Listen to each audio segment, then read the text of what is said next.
সম্মানিত ভিউয়ার্স, আজ এমন একটি ফল নিয়ে হাজির হয়েছি সুজন এগ্রোর। আমি শান্ত, আপনাদের জানাই স্বাগত। এই ফলটি টক মিষ্টি স্বাদে, খেতে খুবই মজা। এই ফলটি এখন দেশের জনপ্রিয় ফলের মধ্যে একটি। এই ফলের নাম লটকন। বর্তমানে বাণিজ্যিক ফলের বাজারে স্থান দখল করতে শুরু করেছে।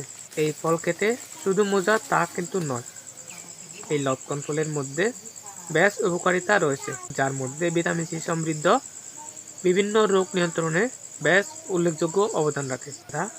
এই লটকন ফলের অধিক চাহিদা থাকায় বাগান চাষিরা লটকন চাষের দিকে এগোচ্ছে। এই লটকনের দাম স্থান ও সময়ের অনুসারে প্রতি কেজি 100 থেকে 200 টাকায় বিক্রি করা যায়।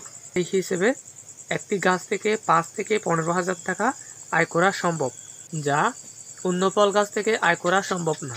তাই দেরি না করে এক্ষুনি আপনার ফলের বাগানে এই লটকন ফল গাছের যুক্ত করে নিতে পারেন। বাণিজ্যিক চাষে কোনো ক্ষতির সম্ভাবনা নেই, কেননা লটকন ফলের তেমন কোনো রোগবালাই নেই। সেই হিসেবে অনায়াসে এটি একটি লাভজনক ফল। আর এই লটকন গাছে 3 থেকে 4 বছরের মধ্যে কাঙ্ক্ষিতভাবে ফল আসতে শুরু করে। লটকন গাছ একটি দীর্ঘমেয়াদী ফল গাছ, যেই গাছের বয়স 100 বছর। এই লটকন গাছের চারা একবার রোপণ করলে আপনি আজীবন ফল পেতে পারেন। আর সুজন এগ্রোর নিত্য নতুন এপিসোড দেখতে চ্যানেলটি এক্ষুনি সাবস্ক্রাইব করে নিন। সাথে থাকার জন্য অসংখ্য ধন্যবাদ।